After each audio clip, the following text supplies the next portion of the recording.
नमस्कार, मैं हूँ ज्योतिषाचार्य Usha Jain Bhatnagar. Welcome to my channel Usha's creation.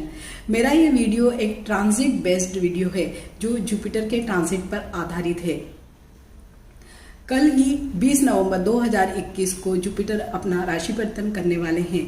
तो सबसे पहले हम जुपिटर हमारे जीवन में किस तरह से प्रभाव डालता है इसके बारे में जान लेते हैं। जीवन में 4 मुख्य कर्म होते हैं, जिसमें संतान के जन्म के बाद सबसे ज्यादा जो महत्वपूर्ण कार्य होता है वो है उसका शिक्षा प्राप्त करना। शिक्षा प्राप्त होने के बाद उसका किसी व्यवसाय में संलग्न होना या नौकरी करना। जब व्यवसाय या नौकरी मिल जाती है तो सबसे जो मेन काम, जो मुख्य काम होता है किसी भी युवा या युवती के जीवन में, वो होता है विवाह का होना। विवाह के पश्चात संतान का जन्म होना। ये मुख्य 4 कार्य प्रत्येक के जीवन में गुरु के द्वारा ही गवर्न्ड होते हैं। बाकी जीवन में अनेक काम होते हैं जो साइड बाय साइड चलते ही रहते हैं, लेकिन इन चारों कामों के ही ऊपर हमारा जीवन आधारित होता है और इन चारों ही कामों के लिए कुंडली में या हमारे जीवन में गुरु का ही महत्व माना जाता है। तो गुरु का ये ट्रांसिट हमारे जीवन में बहुत ही महत्वपूर्ण होता है, क्योंकि अमूमन गुरु एक ही राशि में 13 महीनों तक विचरण करते हैं। जब भी कोई स्टार इतने लंबे समय तक एक ही जगह, एक ही राशि में विचरित होते हैं तो अपने शुभ अशुभ फल अवश्य ही देते हैं। गुरु हालांकि एक बहुत ही सौम्य ग्रह है, लेकिन फिर भी आपकी कुंडली में गुरु किस अवस्था में है, किस गोचर में अभी भ्रमण कर रहा है, उसी के अनुसार आपको शुभ अशुभ फल प्राप्त होंगे। तो कल 20 नवंबर 2021 को रात्रि 11:19 पर गुरु अपनी नीच की राशि मकर राशि, जो उनकी नीचस्थ राशि है, वहां से निकलकर सम राशि कुंभ में प्रवेश करने वाले हैं। तो जो भी 1 साल से, क्योंकि गुरु नीचस्थ में थे तो थोड़े से प्रभावों में कमी दिखाई दे रही थी, कई अशुभ प्रभाव भी दिखाई दे रहे थे, उनमें सभी राशियों को बहुत ही अच्छे इस वर्ष संतोषजनक परिणाम प्राप्त होंगे, क्योंकि गुरु अब अपनी सम राशि में प्रवेश करने वाले हैं। इस पूरे ही वर्ष गुरु अग्रगामी भी होंगे, अस्त भी होंगे, लेकिन 20 नवंबर 2021 से लेके 13 अप्रैल 2022 तक गुरु का यही भ्रमण रहेगा। तो जो हमारे जितने भी प्रत्येक राशि के जो भी प्रेडिक्शंस होंगे वो 20 नवंबर 2021 से लेके 13 अप्रैल 2022 तक रहेंगे। उसके बाद गुरु अग्रगामी होकर मीन राशि में चले जाएंगे। तो अप्रैल में मैं आपको अलग से सभी राशियों का क्या फलादेश होगा वीडियो आपसे शेयर करूंगी। 20 नवंबर से लेकर 13 अप्रैल तक गुरु 3 नक्षत्रों में भ्रमण करेंगे। सबसे पहला जो नक्षत्र होगा 20 नवंबर से लेकर 2 जनवरी तक का जो समय होगा वो होगा घनिष्ठा नक्षत्र का समय। वो उसी में गोचर करेंगे और घनिष्ठा नक्षत्र का स्वामी है मंगल। तो गुरु व मंगल में मित्रता होने के कारण सभी राशि के सभी लोगों को अच्छे शुभ फल प्राप्त होंगे।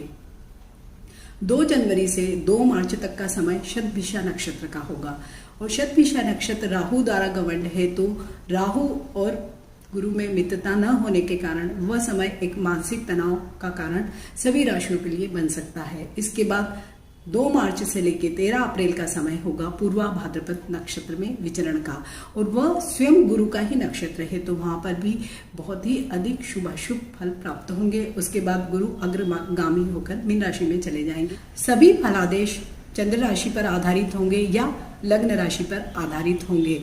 आप अपनी कुंडली में अपना लग्न देख सकते हैं, वह चंद्र राशि के। बात करेंगे तुला राशि में गुरु के गोचर की। तुला राशि की कुंडली में 3rd और 6th हाउस के लॉर्ड होकर 5th हाउस में गुरु का विचरण इस वर्ष होगा। कुंडली का 5वां भाव इंडिकेट करता है संतान, शिक्षा व प्यार।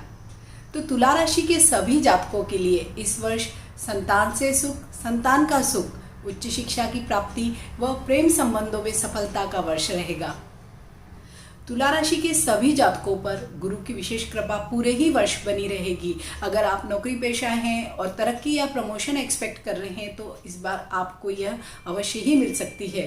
गुरु की 5वीं दृष्टि 9वें भाव पर पड़ रही है और 9वां भाव है भाग्य का भाव। अगर वहां पर स्वयं गुरु की दृष्टि पड़ेगी तो ऑब्वियसली भाग्य के दरवाजे पूरे ही वर्ष खुले रहेंगे।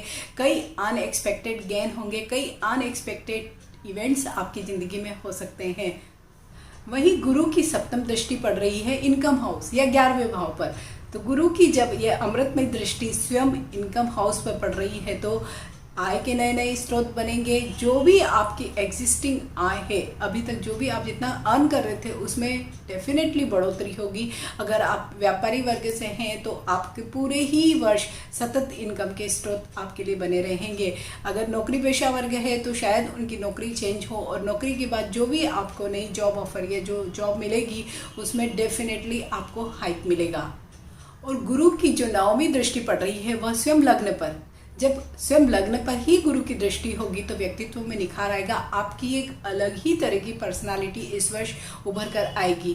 समाज में आपका मान सम्मान बढ़ेगा, लोग आपको पहचानेंगे, आपकी प्रसिद्धि हर तरफ फैलेगी, आपके आत्मविश्वास में वृद्धि होगी, साथ ही आपका स्वास्थ्य अच्छा रहेगा, आपका मनोबल बहुत ऊंचा रहेगा।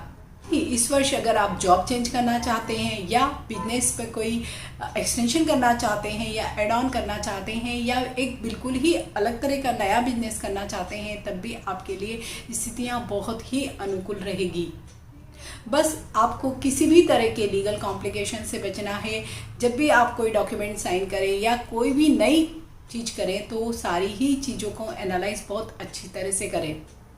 पूरे ही वर्ष धीरज व धैर्य व संयम से ही आपको काम लेना है। कहीं पर भी किसी भी कार्य में आपको जल्दबाजी नहीं करना है। इस वर्ष आपकी नई प्रॉपर्टी के भी योग बन रहे हैं। प्रॉपर्टी किसी भी फॉर्म में हो सकती है, चाहे वो फ्लैट हो, प्लॉट हो, कोई शॉप हो, ऑफिस हो, कोई फार्म लैंड हो, किसी भी फॉर्म में आपकी प्रॉपर्टी बनने के इस वर्ष बहुत अच्छे योग हैं। या जो भी कोई आपकी एग्जिस्टिंग प्रॉपर्टी है तो आप उसमें रिनोवेशन करेंगे, मीन्स उसमें आप चेंज करेंगे। जो लोग share market means investment banking में या इस तरह के किसी भी काम में संलग्न हैं, कमोडिटी में अगर काम करते हैं, इंश्योरेंस में काम करते हैं या ब्रोकरेज से रिलेटेड कोई काम करते हैं तो उनके लिए भी यह वर्ष बहुत ही सफलतादायक रहेगा। घर परिवार में अगर कोई डिस्प्यूट चल रहा है या लोगों के बीच में मतभेद या मनभेद है तो आपको मिल बैठकर या सबके साथ बातचीत करके ही समस्या को सुलझाना होगा। अहंकार व आलस्य को आपको इस पूरे ही वर्ष त्यागना होगा। जो लोग विवाह करना चाहते हैं तो उनके लिए भी इस वर्ष बहुत अच्छी परिस्थितियां दिखाई दे रही हैं। जो लोग पहले से ही किसी प्रेम के बंधन में बंधे हुए हैं वो इस वर्ष अपने प्रेम को मटेरियलाइज कर सकते हैं विवाह के बंधन में बंधकर। तुला राशि के जो लोग सामाजिक क्षेत्रों से जुड़े हुए हैं या कोई राजनीतिक क्षेत्र से जुड़े हुए हैं उनके लिए भी यह वर्ष बहुत ही अच्छा रहेगा। सामाजिक क्षेत्र में आपकी पहचान बढ़ेगी, राजनीतिक क्षेत्रों में आपकी पहचान और आगे बढ़ेगी और साथ ही आपको कोई पद लाभ भी हो सकता है। तो इस तरह से तुला राशि के सभी जातकों पर गुरु की दृष्टि पूरे ही वर्ष बनी रहेगी। तुला राशि के सभी जातकों को पूरे ही वर्ष अपने स्वास्थ्य का ध्यान रखना होगा। उपाय स्वरूप आप गुरुवार के दिन पीले वस्त्र पर बैठकर ओम ब्रह्म बृहस्पताय नमः की एक माला अवश्य करें। पीले वस्त्रों का दान करें, पीले फलों का दान करें। स्टेशनरी का सामान आप किसी भी गरीब बच्चे को दान करें तो आप पर गुरु की कृपा और भी अधिक होगी। तो तुला राशि के सभी जातकों के लिए गुरु का यह गोचर बहुत ही शुभ फलदायी साबित हो, यही शुभेच्छा। नमस्कार।